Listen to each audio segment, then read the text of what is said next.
ओम शांति। 25/1/2023 के बाबा के साकार अनमोल धारणा युक्त मधुर महावाक्य हैं। आज बाबा ने अच्छे पुरुषार्थियों की क्या निशानी है वो बताया है। साथ साथ बाबा ने कहा, आप ज्ञान के बादल हो जो भर कर के फिर बरसते हो, तो ज्ञान की बरसात करनी है और साथ साथ याद की यात्रा को बढ़ाना है, क्योंकि याद से ही आत्मा सच्चा सोना बनती है। दूसरा फिर बाबा ने कहा, दैवी गुण धारण कर अच्छे मैनर्स धारण करने हैं। सचखंड में चलने के लिए क्या बनना है? सचखंड में चलने के लिए सच्चा बनना है। बहुत ही सच्चा बनना है। सुनते हैं मधुर वाक्य।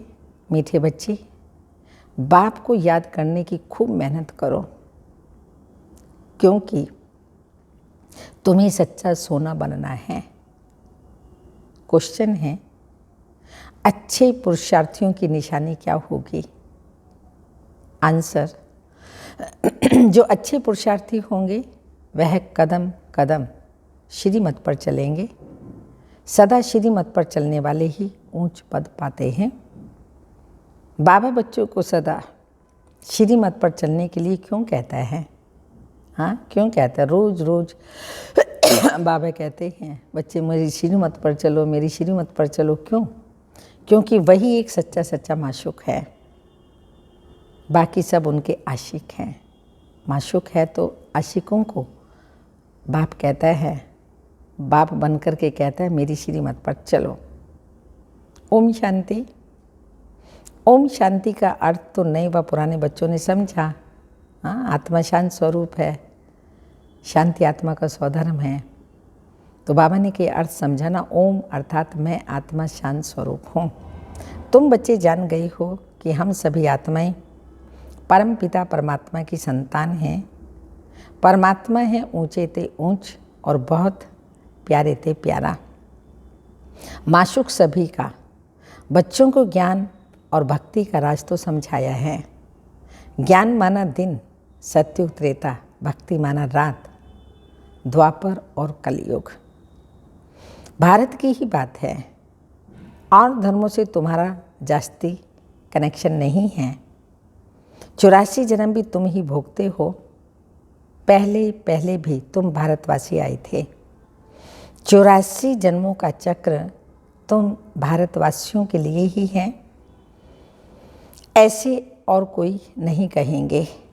इस्लामी बोधि आए 84, इस्लामी बोधि आदि 84 जन्म नहीं लेते, भारतवासी ही लेते हैं। भारत अविनाशी खंड है, ये कभी भी विनाश नहीं होता और सभी खंडों का विनाश हो जाता है। भारत ही सबसे ऊंच ते ऊंच है, अविनाशी है। ऊंच ते ऊंच है और अविनाशी है। भारत खंड ही स्वर्ग बनता है और कोई खंड स्वर्ग नहीं बनता। तो बच्चों को समझाया गया है, नई दुनिया सत्युग भारत में ही होता है। भारत ही स्वर्ग कहलाता है। वही भी 84 जन्म लेते हैं, आखिरी नरकवासी बनते हैं। फिर वही भारतवासी स्वर्गवासी बनेंगे। इस समय सभी नरकवासी हैं, फिर और सब खंड विनाश हो जाएंगे, बाकी भारत ही रहेगा। तो भारत खंड की महिमा अपरम अपार है। वैसे परम पिता परमात्मा की महिमा और गीता की महिमा भी अपरम अपार है, परंतु सच्ची गीता की। अभी बाप तुम बच्चों को राजयोग सिखलाते हैं। ये गीता का पुरुषोत्तम संगम युग है। भारत ही फिर पुरुषोत्तम बनने का है। अभी वह आदि सनातन देवी देवता धर्म नहीं है, राज्य भी नहीं है, तो वो युग भी नहीं है। बाप ने समझाया है, यह भूल भी ड्रामा में है। गीता पर फिर श्री कृष्ण का नाम रखेंगे। जब भक्ति मार्ग शुरू होगा तो पहले गीता ही होगी अभी यह गीता आदि सब शास्त्र खत्म हो जाते हैं, बाकी सिर्फ देवी देवता धर्म ही रहेगा। ऐसे नहीं कि उनके साथ गीता भागवत आदि भी रहेंगे, नहीं। प्रारब्ध मिल गई, सदगति हो गई तो फिर कोई शास्त्र आदि की दरकार नहीं है। सतयुग में कोई भी गुरु शास्त्र आदि नहीं होते हैं। इस समय तो अनेक गुरु हैं, भक्ति सिखलाने वाला, सदगति देने वाला तो एक ही रूहानी बाप है, जिसकी अपरम अपार महिमा है। उसे ही वर्ल्ड ऑलमाइटी अथॉरिटी कहा जाता है। भारतवासी बहुत करके यह भूल करते हैं, जो कहते हैं वह अंतर्यामी है, सबके अंदर को जानता है। बाप कहते हैं बच्चे मैं कोई के अंदर को नहीं जानता, मेरा काम ही है पतितों को पावन बनाना, बाकी मैं अंतर्यामी नहीं हूँ। ये भक्ति मार्ग की उल्टी महिमा है। मुझे बुलाते ही हैं पतित दुनिया में और मैं एक ही बार आता हूँ, जबकि पुरानी दुनिया को नया बनाना है। मनुष्यों को ये पता ही नहीं है कि ये जो दुनिया है ये नई से फिर पुरानी बनती है, पुरानी से फिर नई बनती है। हर चीज़ सतो रजो तमो में आती जरूर है। मनुष्य भी मनुष्य भी एक जैसे होते हैं। सतयुग में एक जैसे ही सभी मनुष्य होते हैं। बालक पहले सतो प्रधान, फिर युवा वृद्ध होते हैं, अर्थात रजो तमो में आते हैं। बूढ़ा शरीर होता है, वह छोड़ जाकर बच्चा बनता है। दुनिया भी नई सो पुरानी होती है। बच्चे जानते हैं नई दुनिया में भारत कितना ऊंच था। भारत की महिमा अपरम अपार है। इतना धनवान, सुखी, पवित्र और कोई खंड नहीं। अब तमो प्रधान दुनिया स्थापन हो रही है। त्रिमूर्ति में भी ब्रह्मा विष्णु शंकर दिखाया है, उनका अर्थ कोई समझते नहीं है। वास्तव में कहना चाहिए त्रिमूर्ति शिव, ना कि ब्रह्मा। ब्रह्मा विष्णु शंकर को क्रिएट किसने किया? ऊंचे ते ऊंच शिव बाबा हैं। कहते हैं ब्रह्मा देवताय नमः, विष्णु देवताय नमः, शंकर देवताय नमः और शिव परमात्मा ही नमः। तो वह ऊंच हुआ ना, वह है रचयिता। गाते भी हैं परम पिता परमात्मा ब्रह्मा द्वारा ब्राह्मणों की स्थापना करते हैं, फिर बाप द्वारा वर्षा भी मिलता है, फिर खुद बैठ ब्राह्मणों को पढ़ाते हैं, क्योंकि वह बाप भी है, सुप्रीम टीचर भी है। वर्ल्ड की हिस्ट्री ज्योग्राफी कैसे चक्र लगाती है, वह बैठ समझाते हैं। तो वही नॉलेजफुल है। बाकी ऐसे नहीं कि वह जानी जाननहार है, यह भी भूल है। भक्ति मार्ग में कोई बायोग्राफी ऑक्यूपेशन को नहीं जानते। तो यह जैसे गुड़ियों की पूजा हो जाती है। कलकत्ते में गुड़ियों की पूजा कितनी होती है, फिर उनकी पूजा कर खिला पिला करके समुद्र में डुबो देते हैं। शिव बाबा मोस्ट बिलवेड है। बाबा कहते हैं मेरा भी मिट्टी का लिंग बनाकर पूजा आदि कर फिर तोड़ फोड़ देते हैं। सवेरे बनाते हैं और शाम को तोड़ देते हैं। यह सब भक्ति मार्ग अंधश्रद्धा की पूजा है।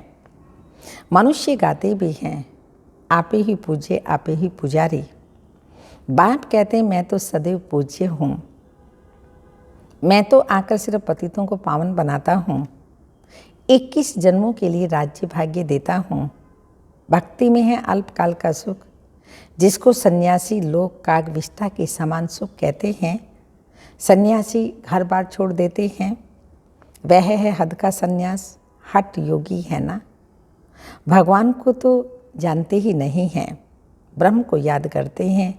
ब्रह्म तो भगवान नहीं है, भगवान तो एक ही है, निराकार शिव, जो सर्व आत्माओं का बाप है। ब्रह्म है हम आत्माओं के रहने का स्थान। वह ब्रह्मांड स्वीट होम है, वहाँ से हम आत्माएं आती हैं पाठ बजाने। आत्मा कहती है हम एक शरीर छोड़ दूसरा लेता हूँ। 84 जन्म भी भारतवासियों के ही हैं। जिन्होंने बहुत भक्ति की है वही फिर ज्ञान भी जास्ती उठाएंगे। तो बाप कहते हैं बच्चे, गृहस्थ व्यवहार में भल रहो परंतु श्रीमत पर चलो। तुम सब आत्माएं आशिक हो, एक परम पिता परमात्मा ही माशूक है। द्वापर से लेकर तुम याद करते आई हो। दुख में आत्मा बाप को याद करती है। यह है दुख धाम। आत्माएं असली शांति धाम के निवासी हैं। पीछे आई सुख धाम में। फिर हमने 84 जन्म लिए। हम सो हम का अर्थ भी समझाया है। वह कह देते हैं आत्मा सो परमात्मा, परमात्मा सो आत्मा। अब बाप समझाते हैं आत्मा सो परमात्मा कैसे हो सकता है। परमात्मा तो एक है, उनके सब बच्चे हैं। साधु संत आदि भी हम सो का अर्थ रॉन्ग करते हैं। अब बाप ने समझाया है हम सो का अर्थ ही है हम आत्मा सतयुग में सो देवी देवता थे। फिर हम सो क्षत्रिय, हम सो वैश्य, हम सो शूद्र बने। अब फिर सो ब्राह्मण बने हैं हम सो देवता बनने के लिए। यह है यथार्थ अर्थ, वह है बिल्कुल रॉन्ग। तो बाप कहते हैं मनुष्य रावण की मत पर चल कितने झूठे हो गए कितने झूठे हो गए। इसलिए कहावत है झूठी माया झूठी काया झूठा सब संसार। सतयुग में ऐसे नहीं कहेंगे। वह है ही सचखंड, वहाँ झूठ का नाम निशान ही नहीं, यहाँ फिर सच का नाम निशान नहीं। फिर भी आटे में नमक कहा जाता है। सतयुग में है दैवी गुण वाले मनुष्य, उन्हों का है देवता धर्म। पीछे और धर्म हुए तो द्वैत हुआ। द्वापर से आसुरी रावण राज्य शुरू हो जाता है। सतयुग में रावण राज्य ही नहीं तो 5 विकार भी नहीं हो सकते। वह है संपूर्ण निर्विकारी। राम सीता को 14 कला संपूर्ण कहा जाता है। राम को बाण क्यों दिया यह भी कोई नहीं जानते। हिंसा की तो बात ही नहीं। संगम युग पर पुरुषार्थ करते करते फेल हो गया, इसलिए राम को बाण दिखाया। बाकी सतयुग में कोई युद्ध आदि करने की बात नहीं है। ये फेल होने की निशानी है धनुष बाण। तो बाबा कहते हैं राम को बाण क्यों दिया यह भी कोई नहीं जानते। हिंसा की तो बात ही नहीं। तुम हो गॉडली स्टूडेंट तो फादर भी हुआ, स्टूडेंट हैं तो वह टीचर हुआ। फिर तुम बच्चों को सदगति दे स्वर्ग में चले जाते हैं तो सतगुरु हुआ। तो बाप टीचर गुरु तीनों ही हो गया, 3 in 1 हुआ बाबा। उनके तुम बच्चे बने हो तो तुमको कितनी खुशी होनी चाहिए। तुम बच्चे जानते हो अभी है रावण राज्य। रावण भारत का सबसे बड़ा दुश्मन है। ये नॉलेज भी तुम बच्चों को नॉलेजफुल बाप से मिली है। वह बाप ही ज्ञान का सागर, आनंद का सागर है। ज्ञान सागर से तुम बादल भर करके फिर जाए वर्षा करते हो। ज्ञान गंगे तुम हो, तुम्हारी ही महिमा है। बाकी पानी की गंगा में स्नान करने से पावन तो कोई बनता ही नहीं है। मैले गंदे पानी में स्नान करने से भी समझते हैं हम पावन बन जाएंगे। चश्मे यानी झरने के पानी को भी बहुत महत्व देते हैं। ये सब भक्ति मार्ग हैं। सतयुग त्रेता में भक्ति होती ही नहीं। वह है संपूर्ण निर्विकारी दुनिया। तो बाप कहते हैं बच्चे मैं तुमको अभी पावन बनाने आया हूँ। यह एक जन्म मुझे याद करो और पावन बनो तो तुम सतो प्रधान बन जाएंगे। मैं ही पतित पावन हूँ। जितना हो सके याद की यात्रा को बढ़ाओ। मुख से शिव बाबा कहना नहीं है। जैसे आशिक माशूक को याद करते हैं, एक बार देखा बस बुद्धि उनकी तरफ चली जाएगी, उन्हीं की याद रहेगी। भक्ति में जो जिसको याद करते हैं जिनकी पूजा करते हैं उनका साक्षात्कार हो जाता है, परंतु है सब अल्पकाल के लिए। भक्ति से नीचे ही उतरते आए हैं, अब तो मौत सामने खड़ा है। हाय हाय के बाद जय जयकार होनी है, भारत में ही रक्त की नदियाँ बहेंगी। अब सब तमो प्रधान बन गए हैं, फिर सबको सतो प्रधान बनना है, परंतु बनेंगे वही जो कल्प पहले देवता बने होंगे। वही आकर बाप से पूरा पूरा वर्षा लेंगे। अगर भक्ति कम की होगी तो ज्ञान भी पूरा नहीं उठाएंगे, फिर प्रजा में नंबरवार पद पाएंगे। अच्छे पुरुषार्थी कदम कदम श्रीमत पर चल अच्छा पद पाएंगे। मैनर्स भी अच्छे चाहिए, दैवी गुण भी धारण करने हैं। वह फिर 21 जन्म चलेंगे। अब है सबके आसुरी गुण, क्योंकि पतित दुनिया है ना। तुम बच्चों को वर्ल्ड की हिस्ट्री ज्योग्राफी भी समझाई गई है। इस समय बाप कहते हैं, बच्चे याद की बहुत मेहनत करो तो तुम सच्चा सोना बन जाएंगे। सतयुग है गोल्डन एज, सच्चा सोना। फिर त्रेता में चांदी की अलाई पड़ती हैं तो कलाएं कम हो जाती हैं। अब तो कोई कला नहीं। जब ऐसी हालत हो जाती है तब बाप आते हैं। यह भी ड्रामा में नूंद है। तुम एक्टर्स हो ना, तुम जानते हो हम यहाँ पार्ट बजाने आए हैं। पार्टधारी अगर ड्रामा के आदि मध्यांत को ना जाने तो उनको बेसमझ कहा जाता है। बेहद का बाप कहते हैं, सभी कितना बेसमझ बन गए हैं। अब मैं तुमको समझदार हीरे जैसा बनाता हूँ, फिर रावण आकर कोड़ी जैसा बनाते हैं। अब इस पुरानी दुनिया का विनाश होना है सबको। मच्छरों सदस्य ले जाता हूँ। तुम्हारी ऑब्जेक्ट सामने खड़ी है, ऐसा बनना है, तब तुम स्वर्गवासी बनेंगे। लक्ष्मी नारायण जैसे दैवी गुण वाले बनेंगे तब स्वर्गवासी बनेंगे। तुम बीके ये पुरुषार्थ कर रहे हो, परंतु मनुष्यों की बुद्धि तमो प्रधान होने के कारण यह भी समझते नहीं कि इतनी सब बीके हैं तो जरूर प्रजापिता भी होगा। हाँ, प्रजापिता ब्रह्मा जो शिव बाबा इन द्वारा हमको अडॉप्ट करते हैं, तो ब्रह्मा कुमार कुमारी इतने हैं तो प्रजापिता ब्रह्मा भी होगा। ब्राह्मण है चोटी, ब्राह्मण फिर देवता बनते हैं। चित्रों में ब्राह्मणों को शिव को गुम कर दिया है। ब्राह्मण अब भारत को स्वर्ग बना रहे हैं। अच्छा, मीठे मीठे सिक्की लदे बच्चों प्रति माता पिता बाप दादा का याद प्यार। Good morning, diamond morning. रूहानी बाप की रूहानी बच्चों को नमस्ते। हम रूहानी बच्चों की रूहानी माता पिता बाप दादा को याद प्यार। Good morning, diamond morning. ओम नमस्ते। धारणा के लिए मुख्य सार हैं, ज्ञान सागर से बादल भर ज्ञान वर्षा करनी है। जितना हो सके याद की यात्रा को भी बढ़ाना है। याद तो करते हैं लेकिन और भी यात्रा को बढ़ाना है। याद से ही सच्चा सोना बनना है। जो आत्मा में विकारों की खाद पड़ी है वो याद से ही निकलेगी। सेकंड पॉइंट, श्रीमत पर चल अच्छे मैनर्स और दैवी गुण धारण करने हैं। सचखंड में चलने के लिए बहुत बहुत सच्चा बनना है। सचखंड में चलने के लिए बहुत बहुत सच्चा बनना है। वरदान है, विशेषता देखने का चश्मा पहन। विशेषता देखने का चश्मा पहन संबंध संपर्क में आने वाले विश्व परिवर्तक भाव। एक दो के साथ संबंध व संपर्क में आते हर एक की विशेषता को देखो। विशेषता देखने की ही दृष्टि धारण करो। जैसे आजकल का फैशन और मजबूरी चश्मे की है।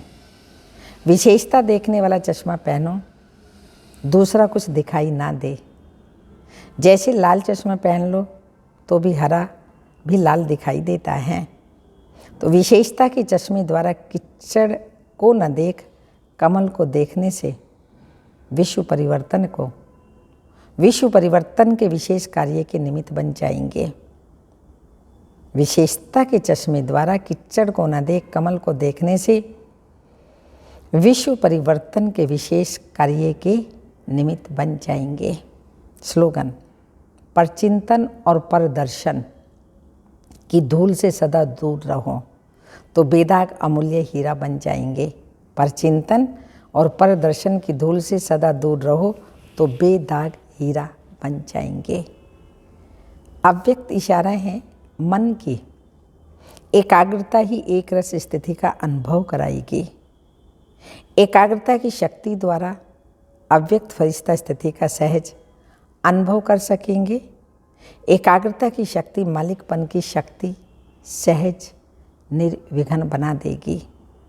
एकाग्रता अर्थात मन को जहाँ चाहो, जब चाहो, जैसा चाहो, जितना समय चाहो उतना समय एकाग्र कर लो, मन वश में हो। ओम शांति।